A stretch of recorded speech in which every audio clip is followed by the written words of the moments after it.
क्या इतना आसान होता है किसी भी आतंकी के लिए, आतंकी संगठन के लिए, आतंकियों के समूह के लिए एक ऐसी जगह पर छिप जाना जिसका अंदाजा किसी को भी नहीं? और सवाल इस वक्त इंटेलिजेंस एजेंसी पर भी उठ रहा है। बहुत महत्वपूर्ण आपने सवाल पूछा है कि जम्मू कश्मीर का वो इलाका जहां पर पर्यटक जाते हैं, जहां इतनी चहल पहल होती है, जहां पर घोड़े वाले रहते हैं, गाड़ी वाले रहते हैं, जहां पर टूरिस्ट चहल पहल होती है, वहां पर आतंकवादी हमला कर देते हैं और हमला करने के बाद वो इस कदर गायब हो जाते हैं, छुप जाते हैं। इसका जवाब कई लेयर्स के अंदर छुपा हुआ है। पहला, हम टेरेन के ऊपर देखेंगे, उसके अलावा हम वहाँ की जो टोपोग्राफी है, टोपोग्राफी और टेरेन के साथ साथ वहाँ का जो संरचना है उसके ऊपर भी आएंगे। टेरेन टोपोग्राफी की अगर बात करें तो पहाड़ों से घिरा हुआ ये पूरा इलाका है। ये दक्षिण कश्मीर का इलाका है, पीर पंजाल की पहाड़ियाँ यहाँ पर हैं।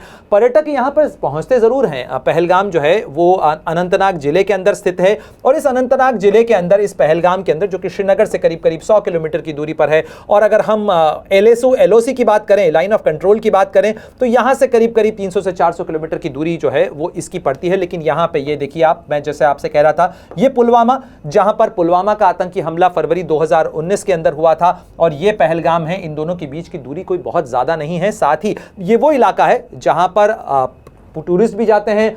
कुछ महीनों बाद यहाँ पर अमरनाथ जी की जो यात्रा है वो शुरू होगी। अमरनाथ यात्रा भी इसी इलाके से जाती है, क्योंकि पहलगाम और चंदनवारी के उस इलाके के अंदर उस अमरनाथ यात्रा के रूट पर आता है। तो कई लिहाज से ये महत्वपूर्ण है। 2130 मीटर जो है समुद्र तल से इसकी ऊंचाई है। लेकिन ये इलाका कौन सा है जिस जगह की हम बात कर रहे थे, उसके साथ साथ आपको ये भी समझना पड़ेगा कि ये आतंकवादी इन घने जंगलों के बीच में कई जगह पर पनाह बनाते हैं। इसके साथ साथ कुछ OGWs होते हैं जिन्हें ऑन ग्राउंड वर्कर्स कहा जाता है। ये स्लीपर सेल की तरह काम करते हैं। ये सीमा पार से आए हुए, घुसपैठ करके आए हुए आतंकवादियों की मदद करते हैं, उनको रेकी करने में मदद करते हैं। और ये जो OGWs होते हैं, ये इन आतंकवादी संगठनों के जो स्लीपर सेल होते हैं, ये इन आतंकवादी संगठनों की और इन आतंकवादी दस्तों की मदद करते हैं उन जगहों को आइडेंटिफाई करने के लिए। अब आते हैं हम इस चीज के ऊपर कि पहलगाम के अंदर आखिर ये इतना बड़ा हमला हो कैसे गया। उस जगह को अगर आप देखें तो आपको यह समझ में आएगा कि आखिर ये जगह कौन सी है और यहां पे ये हमला कैसे हो पाया, और उसके बाद उस जगह पर क्या कोई सुरक्षाकर्मी नहीं था? क्यों आखिर वहां पर कोई सुरक्षाकर्मी नहीं था? अगर ये जगह इतनी महत्वपूर्ण थी, यहां पर इतनी बड़ी संख्या के अंदर सैलानी आते हैं, पर्यटक यहां पर आते हैं, तो आखिर ये जगह जो है वो अनचेक्ड कैसे चली गई?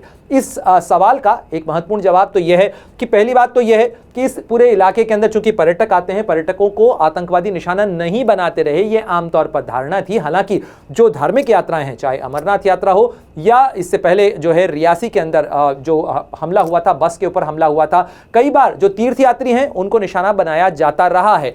इसलिए ऐसा नहीं है कि जो वहां पर तीर्थ यात्रा के लिए या पर्यटन के लिए जाते हैं वो पूरी तरह से इंसुलेटेड रहे हों, उन्हें कभी निशाना नहीं बनाया गया, ऐसा नहीं था। लेकिन चूंकि ये आम कश्मीरियों के रोजगार से भी जुड़ा हुआ मुद्दा होता है, इसलिए वहां पर जो है टूरिस्ट को, इस तरीके से टूरिस्ट स्पॉट को निशाना नहीं बनाया गया। अब आते हैं इस मैदान के ऊपर, जिसे मिनी स्विट्जरलैंड भी कहा जा सकता है, जो कि एक तरीके से मौत का लैंड बन गया था 24 घंटे पहले। इस मिनी स्विट्जरलैंड या बैसरन पहलगाम वैली जिसे कहा जाता है, ये जो पूरा आप इलाका देख रही है ना, ये जो इलाका है, यही वो गार्डेड इलाका है जिसकी तस्वीरें हम देख रहे हैं। ये इसका एरियल शॉट है। अगर आप इसे जो है इस 3D के अंदर देखें तो आपको बहुत अच्छी तरीके से समझ में आ जाएगा कि आखिर यहां पर हमला अंजाम देने के बाद में आतंकवादी भाग कैसे गए। दूसरी बात यह है कि यहां पर सुरक्षा बलों को पहुंचने में आखिर देर क्यों लगी। आप देखिए कि ये पहलगाम से थोड़ी सी दूर पर ऊंचाई पर है, पहाड़ी पर है, और इस पहाड़ के बीच में भी एक छोटी सी वैली है। ये बैसरन वैली है जहां पर पर्यटक घूमने के लिए आते हैं।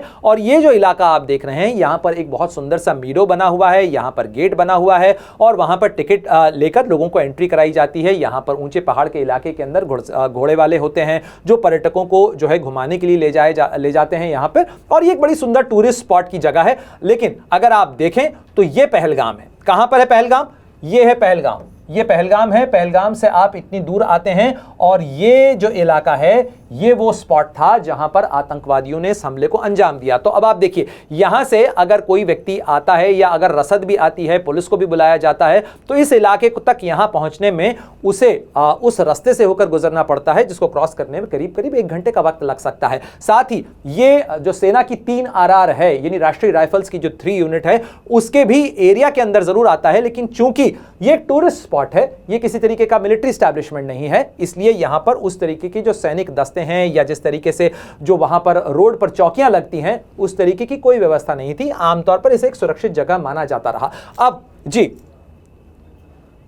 एरिया है, देखिए सेंसिटिव एरिया तो है, सेंसिटिव एरिया आप कह सकते हैं, क्योंकि पूरा कश्मीर का इलाका ये स्ट्रैटेजिकली भी बड़ा सेंसिटिव इलाका है। लेकिन यहां पर उस तरीके से कोई बहुत बड़ा मिलिट्री स्टैब्लिशमेंट यहाँ इमीडिएट इसके नज़दीक में नहीं है। टूरिस्ट स्पॉट है, यहाँ पर आमतौर पर टूरिस्ट आते हैं।